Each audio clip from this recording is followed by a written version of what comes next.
The sun beat down on the quiet stretch of the Brazos River in Texas, reflecting off the water like scattered diamonds. Ethan Hayes had chosen this spot for its silence, far away from the noise of the city, from human chaos, and from the pressure of the architecture internship. He desperately wanted to escape for a day. With a worn-out paperback in hand and earbuds dangling around his neck, he sat on the riverbank enjoying the rare peace. He had no idea how violently that peace was about to shatter. A sudden scream cut through the warm air, a high, panicked cry that didn't belong in a place so calm. Ethan jerked up. His eyes scanned the river. At first he saw nothing but the slow current and drifting leaves. Then he spotted her. A little girl, no more than 5 or 6, was being pulled downstream, her tiny arms thrashing against the water. She gasped, choked, and disappeared for a terrifying second beneath the surface. "Hey, somebody!" Ethan shouted, looking around, but the riverbank was empty. No time. He kicked off his shoes, threw his phone on the grass, and dived into the river. The cold shock of the water punched his lungs, but he kept swimming, slicing through the current with frantic strokes. The girl bobbed up again, but farther now, eyes wide with fear, mouth barely able to scream. "I'm coming, hold on," Ethan yelled, fighting harder. The river wasn't deep enough to drown an adult, but for a child it was a nightmare. She was being pulled toward a deeper bend where the current grew stronger. Ethan closed the distance and finally reached her, grabbing her under her arms. "I've got you," he said breathlessly. The girl clung to him like a terrified kitten, coughing and crying. Ethan kicked his legs, pushing toward the shore with every ounce of strength he had. When his feet finally touched the rocky bottom, he lifted her above the water and stumbled toward land. The moment they hit the shore, a woman sprinted toward them, hair flying, face drowned in panic. She fell to her knees, pulling the girl into her arms. "Lily, oh my God, baby, are you okay?" she cried, kissing her wet cheeks again and again. The child pointed weakly at Ethan. "Mama, he saved me." The woman, Maria, looked up at Ethan with shaking hands and tearful eyes. Thank you. I don't know what would have happened if you weren't here." Ethan attempted a tired smile. Anyone would have done it. "No," she said firmly, still holding her daughter close. "Not everyone jumps into a river for a stranger." People began gathering, joggers, picnickers, neighbors from nearby homes, murmuring in awe at the scene. Someone said, "Man, that kid could have drowned. You're a hero." Ethan rubbed the back of his neck, embarrassed. But he didn't know the truth yet.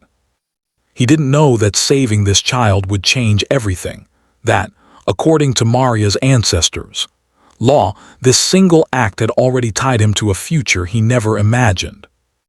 He didn't know he had just become a husband. Maria insisted Ethan come home with her. He tried to refuse, politely, awkwardly, dripping river water everywhere, but she wouldn't hear it. "Please," she said, her voice trembling from leftover panic. "I can't just let you walk away. At least let me feed you something. You saved my daughter's life." Her words struck him in a way he didn't expect. He nodded, "Okay, just for a bit." They walked through a quiet Texas neighborhood, one of those places where every house had a porch swing and a flag fluttering in the breeze. Maria's home was small but warm-looking, with flower pots and chalk drawings on the driveway. Lily, wrapped in a towel, clung to Ethan's hand all the way there, as though she feared letting go would make him disappear. Inside, the scent of cinnamon and warm bread filled the air. "Sit," Maria said gently. Ethan did, although he felt out of place, unsure if it was the wet clothes or the way Maria kept glancing at him with something deeper than gratitude. Her grandmother, an older woman with silver hair in a braid, entered the room. She stared at Ethan for a long moment, long enough to make him sit straighter. "This is the man?" she asked Maria in Spanish. "Yes, abuela," Maria replied. "He saved Lily." The grandmother placed a trembling hand on Ethan's shoulder. "You have done more than you know, Hijo." Ethan blinked. "Ma'am." She didn't answer directly. Instead, she motioned for Maria to follow her into another room. They spoke in low voices, too low for him to understand, but he caught fragments. "It is the law. Ancestors. Protector." Ethan frowned. He wasn't sure if this was gratitude or some kind of family ritual. After a few minutes, Maria returned. She looked pale, nervous, and strangely emotional.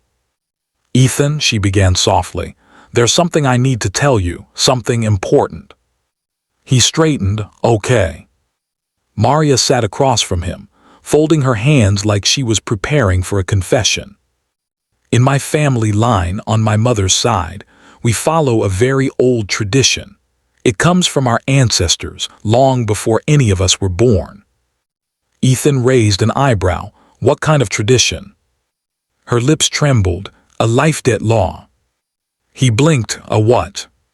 "When someone saves the life of a family member, especially a child, the rescuer becomes a protector of that family. It's a sacred bond, a lifelong one." She paused, searching his eyes. "Sometimes, depending on the circumstances, that protector also becomes the spouse." Ethan stared, convinced he misunderstood. "You mean like symbolic, a title, a thank you?" Maria shook her head slowly. "No, I mean a real husband, Ethan." He laughed once, short, awkward, stunned. "You're joking." She didn't smile. "I'm not." The grandmother stepped forward, holding an old, worn leather book with faded symbols on it. "This is our law," she said, "passed down for generations. You saved our blood, our child. You are bound now." Ethan's heartbeat kicked into high gear. "Hold on," he said, standing. "I didn't jump in the river to get married."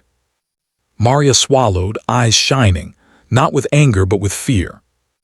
"I know, but according to our ancestors' law, you already are." The room fell silent. Ethan felt like the ground had shifted beneath his feet. What was supposed to be a simple rescue had just turned into the most shocking moment of his life. Ethan stood frozen in Maria's living room, dripping slightly onto the hardwood floor, staring at her as if she had spoken in another language. He had expected a thank you, maybe a meal, maybe even a warm hug from Lily. But this... a marriage... "Maria," he said, rubbing his forehead, "I'm honestly trying to understand, but this sounds insane. You can't just declare someone your husband because of some old tradition."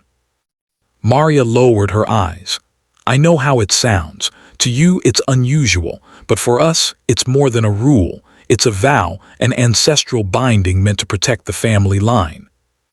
The grandmother nodded solemnly, as if this was the most normal conversation in the world. "This tradition was created long ago when our people lived in dangerous lands. Anyone who saved a child was honored and tied to the family forever. It meant loyalty, courage, protection." Ethan exhaled sharply. "But this is 2025. This is Texas. We're not living in an ancient village." Maria flinched, not offended but hurt. "I know, but we still honor the tradition. My family always has." She paused. "And Ethan, we don't take it lightly. I wouldn't say this if it wasn't truly part of our heritage." He paced the room, running his hands through his damp hair. "Look, I didn't save Lily for anything in return. I just did what anyone would." The grandmother shook her head. "No, many watch, few act. You risked your life." Maria took a hesitant step toward him. "Ethan, I'm not forcing you. I'm not dragging you to a courthouse. But according to our law, our tradition, your act means you belong to our family now, and our family belongs to you." Ethan stopped packing. His chest felt tight. He looked at Maria, not at the tradition, not at the book, not at the grandmother, but at her. She was beautiful in a quiet, steady way, strong, warm, real. And Lily had already clung to him like he was a safe place. Was he angry? Not exactly. Confused? Absolutely. Overwhelmed? Completely. But part of him also felt, strangely tethered, like fate had dragged him into something he didn't fully understand yet. Still, he had to speak the truth. Maria, he said gently, I don't want to disrespect your culture or your family, but marriage is huge. It's life-changing. I can't just accept it because a book says so. Maria nodded slowly, though her eyes shimmered with worry. I understand, but please also understand, I didn't choose this rule. I just grew up believing it. And now that Lily is alive because of you, breaking the tradition would feel like breaking something sacred. Silence stretched between them. Lily peeked out from behind the hallway door, hugging a stuffed unicorn. Are you my new daddy? She asked softly. Ethan's heart clenched. No, sweetheart, he said gently. Not like that, I'm just someone who cares you're safe. But the look Lily gave him, a mix of trust and innocent hope, twisted something inside him. Maria watched him, nervous, waiting. If you want to leave, she whispered, I won't stop you, but if you stay, things will change. He swallowed hard. He didn't know what he wanted. He didn't know what staying meant. He didn't know what leaving would destroy. What he did know was this. Nothing about this situation felt like a joke anymore. This tradition, this proposal, this family. It was becoming real. For the first time in a long while, Ethan didn't sleep in his own apartment that night, not because he intended to stay, but because Maria insisted he shouldn't drive home in wet clothes after the shock he had gone through. She offered him the guest room, freshly made with warm blankets that smelled faintly of lavender. Ethan accepted only because he didn't have the energy to argue. The next morning, the house was alive with quiet sounds, pans clinking, soft humming, and the smell of something cooking. Ethan stepped out of the bedroom, a borrowed t-shirt hanging loosely on him, and found Maria in the kitchen flipping pancakes while Lily colored at the table. Good morning, Maria said, smiling carefully as though gauging his mood. Morning, Ethan answered, rubbing the back of his neck. You didn't have to make breakfast. I wanted to, she replied softly. Lily waved her crayon. Ethan, look, I drew you. The drawing was a stick figure with big muscles, and what looked like a superhero cape. Ethan chuckled. Wow, I'm really buff. You saved me, so you're a hero, Lily declared, perfectly sure of it. Maria's grandmother walked in then, holding the old leather book, the same one that had nearly given Ethan a heart attack last night. She placed it gently on the table, as though it were an artifact deserving respect. Eat first, she said, then we talk. Ethan swallowed, unsure he wanted the talk, but he sat anyway. Pancakes, syrup, and warm smiles weren't a bad start to a confusing day. After breakfast, the grandmother opened the book. The pages were filled with symbols, handwritten passages, and sketches of families, ceremonies, and protective marks. Maria translated softly. This tradition began in the early 1700s when our ancestors lived in remote regions of northern Mexico, she explained. Life was dangerous back then. If someone saved a child, the family vowed themselves to that protector. Ethan glanced at the sketches. Some showed couples standing together, others depicted family seals carved into wooden homes. So they got married, he asked. Not always, Maria said. Sometimes the protector just became a permanent guardian, but when the savior and the family were compatible, the bond became a marriage. It was considered blessed, fate-driven. Ethan raised an eyebrow. And how do you know when two people are compatible? Maria's grandmother answered, her voice steady.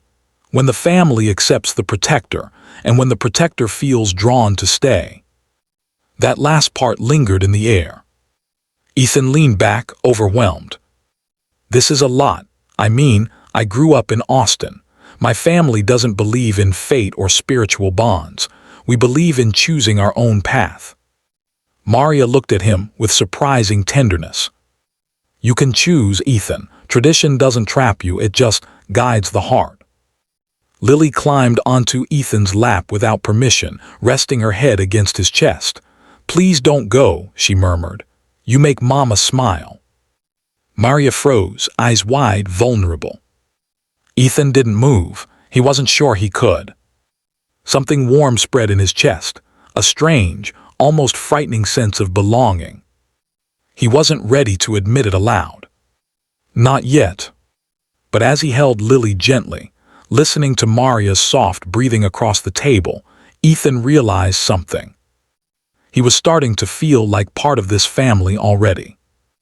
Whether tradition said so or not. The following days passed in a strange, unexpected rhythm, one Ethan hadn't planned, yet somehow didn't resist. He told himself he just needed more time to understand the situation, but deep down he knew the truth. He didn't want to leave Maria's home. Not yet. Maria continued her usual life, managing her small bakery, taking care of Lily, tending to the quiet routines of their home. But now Ethan found himself woven into those routines. Easily, naturally, almost dangerously comfortably. On the third morning, he accompanied Maria to the bakery. It was a cozy corner shop with warm lights, chalkboard menus, and the smell of fresh cinnamon rolls drifting out the door. The customers knew Maria well. Some greeted her with hugs. When they noticed Ethan behind the counter helping carry trays, eyebrows rose. "New worker?" a woman asked. Maria blushed slightly, just a friend helping out. Ethan noticed the hesitation in her voice and the hint of disappointment. He didn't comment. They spent hours together, rolling dough, misting pastries with sugar glaze, and laughing more than either expected. When flour smudged Maria's cheek, Ethan reached out instinctively and brushed it away. She froze, eyes widening at the gentle touch. Thanks," she whispered. Ethan stepped back quickly. "Yeah, sorry, didn't mean to." "It's okay," she said, smiling softly.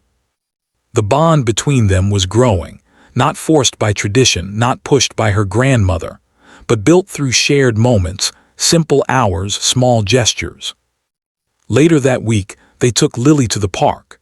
She ran ahead, her laughter echoing across the playground as Ethan and Maria walked behind her, not quite touching but close enough their shoulders brushed occasionally.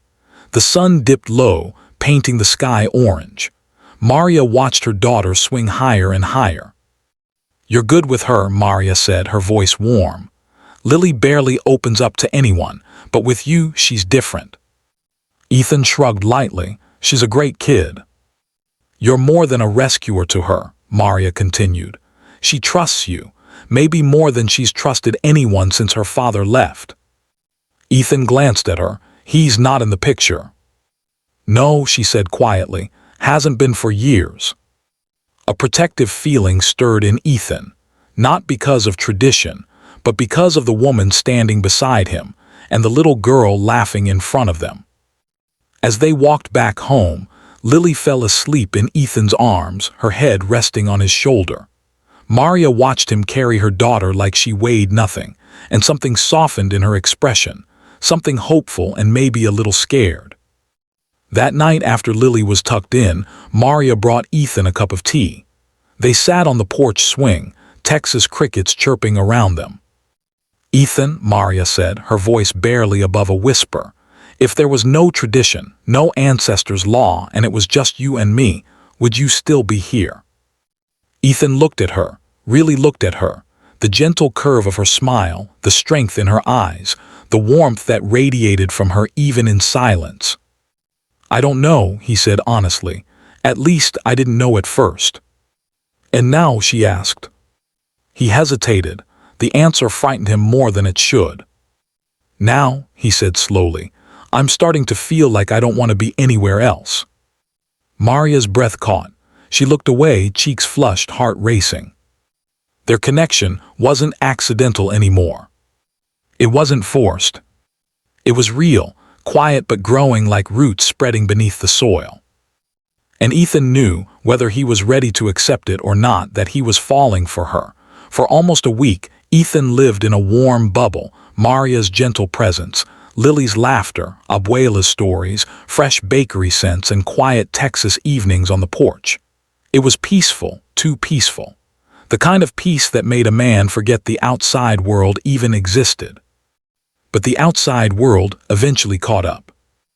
On Saturday afternoon, Ethan finally returned to his apartment to grab fresh clothes. No sooner had he stepped inside when his phone buzzed with notifications, messages from friends, colleagues, and his roommate Ryan. "Ryan, bro, where the hell are you? You haven't been home in a week." "Colleagues, you okay? You disappeared." "Friend group chat, heard you're living with some woman now. LMAO what?" Within minutes, Ryan walked into the apartment, raising an eyebrow at Ethan's messy hair and Maria's borrowed shirt. "Dude, what's going on?" Ryan asked, crossing his arms. Ethan sighed. "It's complicated." Ryan smirked. "I heard something about saving a kid and becoming someone's husband. Is this like a cult, a marriage scam? You okay?" Ethan's jaw tightened. "It's not a scam, it's just their tradition." Ryan stared at him in disbelief. "You're not seriously considering this, right? You barely know this woman." But Ethan did know her, or at least he was starting to. The way she worried about Lily, the way she rolled dough with soft humming, the way her voice softened when she said his name, but he couldn't explain that without sounding lovesick. "It's not what you think," Ethan insisted. "I'm not forced into anything." "Maybe not, but dude," Ryan said bluntly, "you look emotionally trapped." That hit harder than expected. By evening, Ethan returned to Maria's home, but something inside him felt shaken, doubt like a splinter under the skin. Maria noticed the moment he walked in. "You okay?" she asked. He forced a smile. "Yeah, just tired." But she wasn't convinced. The next morning after breakfast, things spiraled. Ethan stepped outside to take a call from a coworker who practically laughed into the phone. "So the rumor's true. You're marrying a stranger because her grandmother said so." Ethan clenched his teeth. "It's not that simple." "Oh, does she have magic powers too?" the coworker joked. "Dude, you're too nice for your own good." That was the final push. When Ethan went back inside, his expression was tight, distant. Maria felt it immediately. "You're pulling away," she said softly. Did we do something?" "No," Ethan answered quickly. "It's just, people think this whole thing is crazy." Maria's face fell. "So you care what they think?" "It's not about that," he argued. "Yes, it is," she whispered. "You're embarrassed." Her voice cracked, and Ethan felt his throat tighten. "Maria, you said you wanted to be here," she said, tears gathering in her eyes. "But now you're looking at me like I'm a burden, like my family, like our tradition, is something to be ashamed of." "That's not true." "Then what is true, Ethan?" she demanded, voice trembling. "Are you staying because you feel connected or because you feel obligated?" He didn't know how to answer. And his silence broke her. Maria looked away, wiping her cheeks with the back of her hand. "If you don't want to be part of this family, say it. I won't hold you." Ethan felt the words hit like a punch. He had never wanted to run, but now he felt like he was about to lose everything without knowing how to stop it. Ethan left Maria's house that afternoon with a storm inside him. He didn't slam the door, he didn't yell, he didn't even say goodbye. He just walked out quietly. And sometimes quiet hurts more than anger ever could. He drove aimlessly through the Texas outskirts, fields stretching endlessly, radio static buzzing in the background. The more he tried to clear his mind, the louder Maria's trembling voice echoed inside his head. "Are you staying because you feel connected, or because you feel obligated?" He replayed her face, her eyes brimming with tears she tried to hide, the way her hands shook slightly when she spoke. And Lily, the little girl who had hugged him so tightly, who believed he made her mother smile. The silence in his car was suffocating. When he finally returned to his apartment, the place felt strangely foreign, as if he had outgrown it in just a week. His couch felt stiff, his walls too empty, his kitchen too quiet. No humming, no little footsteps, no smell of cinnamon rolls cooling on the counter. Just nothing. For hours he sat on his bed staring at the ceiling, replaying moments he hadn't realized meant so much. Maria laughing when flour covered her nose. Her soft gasp when his hand brushed her cheek. Lily sleeping in his arms at the park, trusting him completely. Abuela calling him Hijo, son, without hesitation. They weren't just memories. They were anchors. And he suddenly understood the truth, painfully clearly. He missed them. All of them. Deeply. Not because of duty. Not because of tradition. But because for the first time in his adult life, he had felt needed, wanted, loved. He whispered into the empty room, "I walked away from something real. I walked away from them." The realization hit him like a punch. He sat up abruptly, heart racing. "What am I doing?" he muttered. He grabbed his jacket and keys, rushing out before doubt could stop him again. By the time he reached Maria Street, evening had settled. The porch light glowed softly, but the house looked quieter than usual, too quiet. Ethan's chest tightened. He knocked gently at first, then harder. Maria opened the door slowly. She didn't look angry. She didn't look desperate. She just looked tired. Like she had spent the day trying not to cry. "Ethan," she said quietly, her voice small. He stepped closer, breathing shakily. "Maria, I'm sorry. I shouldn't have left the way I did." She looked down. "You were overwhelmed, I understand." "No," he said firmly. "I wasn't overwhelmed. I was scared. I let other people's opinions get in my head." Maria swallowed hard. "And now?" Ethan reached for her hand, carefully, gently giving her the chance to pull away. She didn't. "Now," he whispered, "I realize something. I don't care what anyone says. I care about you, and Lily, and the way this house feels like," he paused, voice cracking, "like home." Maria's breath hitched. "Ethan." He stepped closer still, eyes soft. "I don't want to leave again. Tradition or no tradition, I choose you, both of you." Tears finally escaped her eyes, not from pain this time, but relief. "Are you sure?" she whispered. Ethan smiled, a slow, genuine, soul-deep smile. "Yes, I'm sure."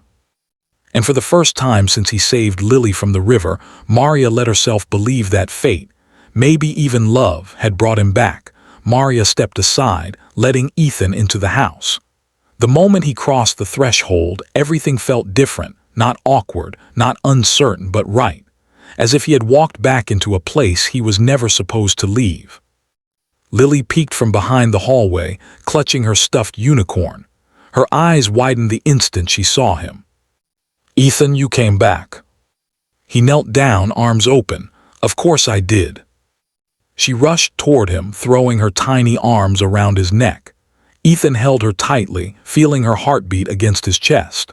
Something inside him settled, like a puzzle piece snapping into place. Maria watched the scene, hand pressed to her lips. When Lily went back to her room, humming happily, Maria finally turned to Ethan. "You meant it," she whispered, "everything you said." Ethan stepped closer, his voice soft but steady. "Every word. I don't want to be half in your world, half out. I want to be here, fully." Maria blinked back, tears. "Even if it means becoming part of our tradition, our family, our life." "Maria," he said gently, taking her hands, "I'm not doing this for the tradition.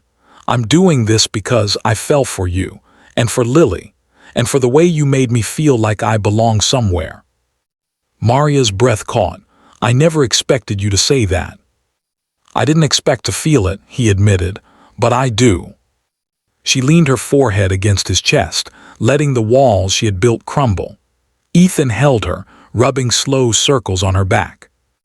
That night, Abuela emerged from her room, thin glasses perched on her nose, watching them with a knowing smile. "So," she asked softly in Spanish, "is the protector finally staying?" Ethan looked at Maria, then at the grandmother. "Yes," he said, "I'm staying." Abuela nodded with satisfaction, like she had seen this ending long before any of them had. "Then the bond is complete," she declared. But Maria shook her head. No, Abuela, the bond isn't complete yet, not until he chooses it freely. Ethan stepped forward without hesitation. I choose you, and this family freely. Maria's eyes shimmered. Then it's complete. 1 week later, the backyard was decorated with soft lights, paper lanterns, and flowers picked by Lily. It wasn't a grand wedding. No suits, no tuxedos, no big guest list. Just close friends, warm weather, and a small wooden arch Maria and Ethan had decorated together. Lily scattered rose petals down the path, giggling with every handful. Abuela blessed them with a prayer from the ancestral book, but Maria and Ethan wrote their own vows. I didn't expect you, Maria said, voice trembling, but I think fate knew what it was doing. Ethan brushed a tear from her cheek. You didn't just save me from loneliness, you gave me a family. Their kiss wasn't dramatic or showy. It was gentle, heartfelt, and full of promise. As guests clapped softly, Lily ran to them, hugging their legs. I have a real daddy now, she said proudly. Ethan lifted her up, tears in his eyes. And I have a family. The sun dipped below the Texas horizon as the three of them, hand in hand, stepped into their new life. Not because tradition forced them. Not because a law said so. But because love found them in the most unexpected way.